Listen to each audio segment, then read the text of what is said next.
And here now with reaction, former Alaska Governor, Fox News contributor Sarah Palin. Governor, welcome back to the program. Thanks for being with us. Thank you. All right, we see the violence. One police officer, I think, had 20 stitches and a gash, things thrown in their face. You see the violence. This is really just the culmination, though. We have seen rape, we have seen arson, destruction of property, sex masturbation in public, defecating in public, anti-Semitism, anti-American rhetoric, drugs, open-air drug markets. Well, what do you make of this and the Democratic Party support for this?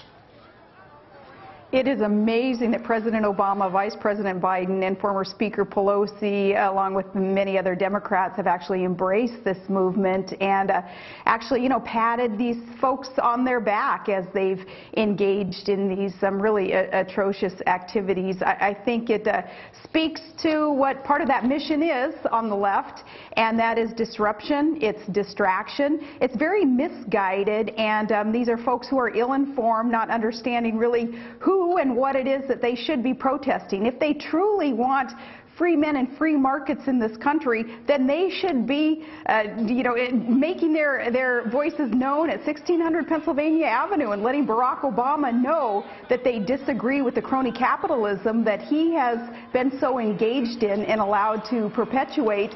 These folks are misguided, and I think it's just atrocious what's going on. Well, I got to tell you, the thing that the president put his seal of approval on this, Nancy Pelosi, thank God for them. In many ways, do you see the connection between the president's rhetoric, in other words, class warfare rhetoric, and what they're saying? And do you think in many ways he's inspired them? Because I believe he has.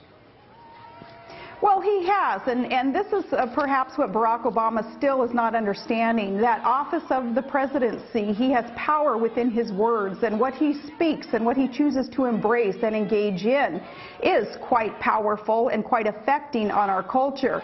Here, this is really getting out of control, this Occupy Wall Street, these shenanigans, and yet Barack Obama has not taken the time to rein these folks in, these people that he has encouraged, and I think that is quite unfortunate. And yet, Sean, think about it. He has taken the time to lecture Americans for using rhetoric that has been accepted and used, throughout the history of the English language. He'll get up behind his platform and he'll lecture us on the words that we should or shouldn't use, and yet he cannot see it within himself to take these actions to actually quash some of this actual violence. It's not just words and rhetoric that these people are using, but it's actual violence that Barack Obama has not decided to try to quash.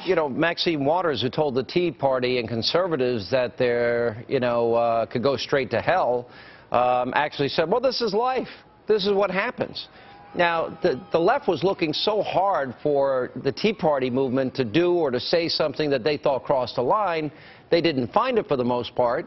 The Tea Party police themselves, they were peaceful. They cleaned up after themselves.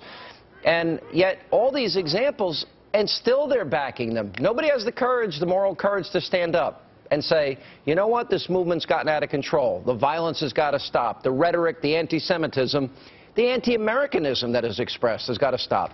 Do you think this becomes a big campaign issue? It could become a campaign issue because the hypocrisy here is just so glaring, and that hypocrisy, of course, touches many aspects of our government and our culture, and that class warfare that Barack Obama is perpetuating via his endorsement of the Occupy Wall Street protesters is quite significant. But as for a campaign issue, yes, I wish candidates would start talking more about the class warfare that President Obama does perpetuate, and more importantly, that they start talking about what the solutions are, what they can do about it. What these candidates can do about it is start talking about the crony capitalism that is a part of this White House and this Congress today, and how it is that they commit to reform, how they commit to cleaning up the graft, the corruption, and the waste in government. It's fun. We had earlier in the week on this program Peter Schweitzer, and he wrote a new book, Throw Them All Out. And what he describes in the book is, for example, all the millions of dollars that Congress is making on insider trading. For any one of us out here, that if we're involved in insider trading, we go to jail. It's legal for Congress. Or the initial public offerings that Nancy Pelosi got, or while John Kerry is writing health care bills, he's investing in companies that would be the beneficiaries of the bills that he's writing. Solyndra, the green energy scam.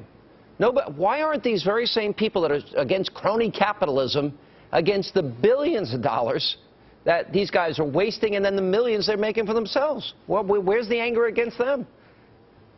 Right. Well, for shame, they are not angry at what is going on. What is going on in our country right now is very, very significant. It's very important. It's much more important than the distractions that the media and Barack Obama and his cronies want Americans to engage in, distractions in terms of gaffes or mistakes that the presidents, these candidates in the GOP primary have made. What's going on in this country is this recognition finally, though, and a lot of it is thanks to Peter Schweizer, whom I work with, and he is somebody who works with me in my PAC. His book, Throw Them All Out, what he is revealing is the graft, the corruption. He is allowing Americans to realize that we are at a tipping point. We are going bankrupt. We can no longer afford this unethical, expensive, atrocious activity that we see there in Congress, where they exempt themselves from the laws that the rest of us have to adhere to. Now, Barack Obama is the leader of the PAC, Sean, and this is why it's so important that these 2012 elections, that things change, that not only the presidency changes hands, but those in the House, those 33 seats in the Senate that are up for grabs, that we get people in there who are committed to not just American exceptionalism, but ethics being brought back into our government, that the waste and the corruption end. These 2012 elections are paramount as this country faces the tipping point. Yeah, I think you're absolutely right, and otherwise we continue a decline that I don't know if we'll survive. Governor, stay right there. We're going to continue more with Alaska Governor Sarah Palin coming up, and still with me to talk about the ever-changing GOP field. Fox News contributor, former Alaska Governor Sarah Palin. By the way, did you watch this, any regrets ever thinking, maybe I should have jumped in? No, I think that I can help shake it up from the outside, and that's exactly what Peter Schweizer and I and others in my PAC are committed to doing as we shed light on the darkness on what's going on in our government. I can do that from the outside. All right, so we have the Fox News poll, which has Gingrich now. He's now surged up. Herman Cain's come down quite a bit after 2 weeks of nonstop controversy. Then we've got the poll out of Iowa, which obviously the caucus, January 3rd, Gingrich 32, Romney 19, and Herman Cain 13. And whoever wins Iowa or exceeds expectations, obviously is going to have some momentum coming out of there. What do you make of Gingrich's rise, and what advice would you give him for what I think we both agree are the coming attacks against him? Gingrich's rise doesn't surprise me. He's done so well in the debates, and I think people are recognizing and respecting his experience in Congress, understanding that he helped balance budgets way back when under Clinton, and we certainly need that today. But this is a horse race, and it's going to come down to Romney versus the non-Romney. And right now we're seeing people kind of switching up position and taking turns being that non-Romney. So still much in flux, much that is fluid, and my advice to Newt and to these other candidates is read Peter Schweizer's book and start understanding how important it is, as we are at this tipping point, to start doing something about the culture of corruption in our government, because we cannot afford it anymore. And hopefully they'll start talking about that in their debates, in their ads, in their campaigns. How do you interpret because a lot of people have characterized it the same way, Romney, non-Romney. Romney is the one guy, well, probably Ron Paul, but more in the middle of the pack. But Romney has stayed consistent pretty much throughout this race at the top. Other people have challenged him and fallen back. Newt is certainly the latest. How do you interpret Romney versus non-Romney? What does that mean to you? Well, Romney, with about his 22% of the supporters who will show up to vote in those GOP primary processes, he's been steady. He has had that experience as a candidate now for 4 or 5 or 6 years, essentially running for president. So don't you think he's done well in the debates? Do you think? Because I think he's done well.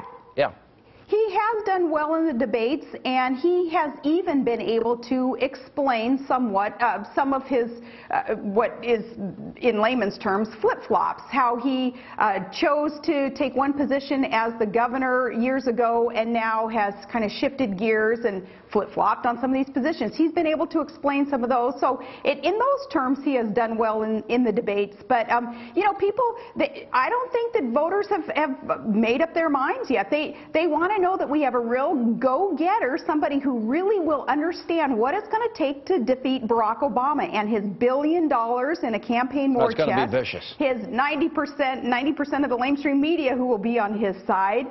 So many things that he will have as perceived advantage. How important it is that our GOP nominee is geared up, ready to go to take this on, because he's a formidable foe. I think the process is healthy. In terms of, I'd rather we settle all these issues, whatever they are, about every candidate, so they're stronger, and we don't have to spend a lot of time, they don't have to spend a lot of time defending themselves.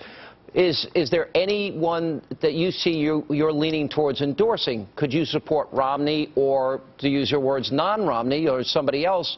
Do you have a preference, or could you support any of the candidates?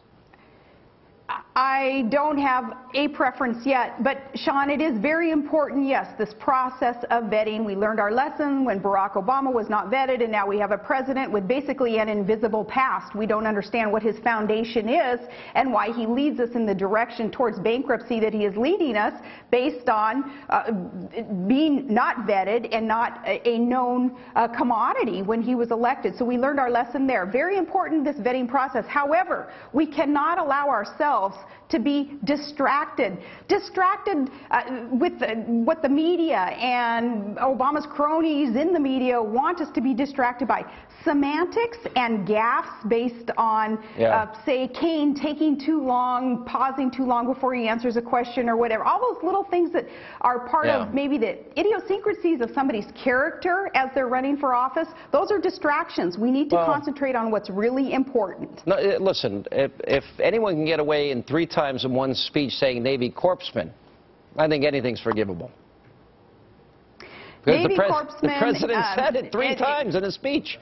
I know, and these are his own military personnel. He is commander-in-chief, and then, of course, during the campaign, saying that you know, he had visited the 57 states, and the rest of us were thinking, wait a minute. And those of you I see on this Memorial Day. Yeah, I know. All right, well, Governor. I mean, yeah, there's a list of them.